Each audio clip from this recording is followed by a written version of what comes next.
Two brothers and I were alone in a room. True infidelity story, safe version. My name is Emily Carter, and looking back on one particular chapter of my life, I realize how easily misunderstandings, secrets, and poor communication can spiral into something bigger than anyone ever intended. I grew up in a quiet American town, where people valued family, neighbors knew each other by name, and life seemed simple. But under the surface of simplicity, human emotions, jealousy, pride, fear, and the longing for acceptance can complicate everything. It all began when I was 28 years old. I had been married to my husband, Daniel, for 5 years.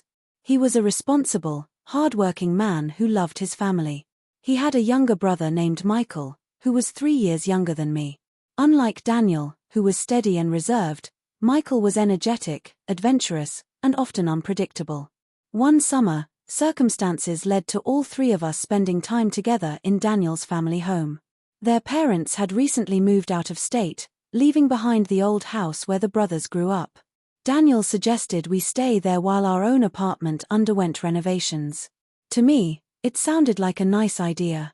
A change of scenery, a bigger space, and maybe even a chance to bond more with Michael. The house was big, with creaky floors and memories attached to every corner. The first night we arrived, Daniel had to leave for an urgent 3-day work trip. He worked in construction management, and a project deadline couldn't be missed. I encouraged him to go, telling him Michael and I would be fine together. After all, he was family. Michael and I settled into the house.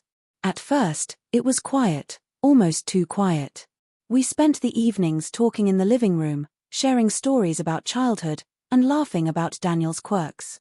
I learned things about my husband I had never known before, like how he once got stuck in a tree for hours because he was too stubborn to climb down the easy way. But soon, the conversations drifted into deeper territory.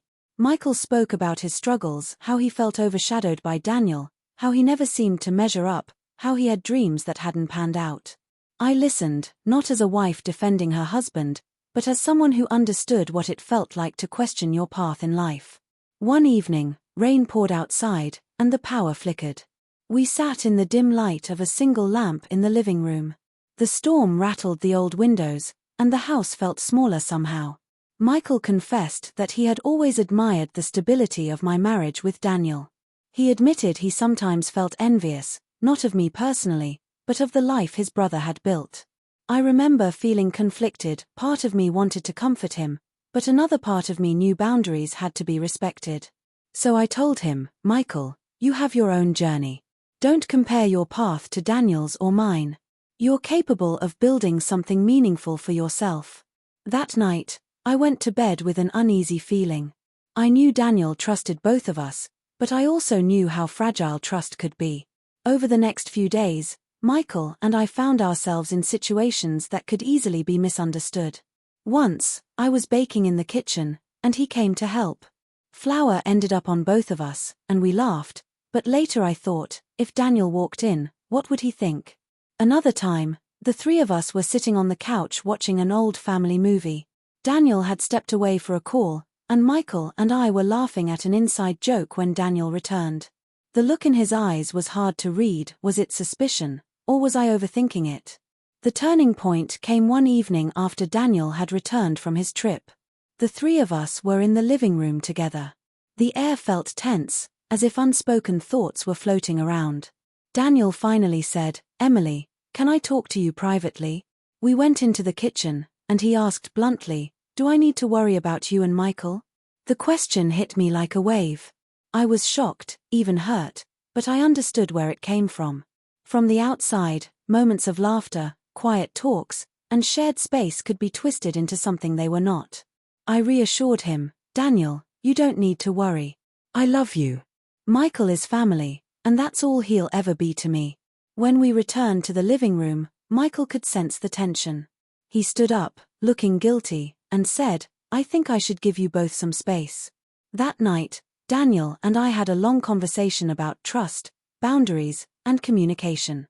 He admitted he sometimes felt insecure about leaving me alone with others, not because he didn't trust me, but because he feared losing what we had.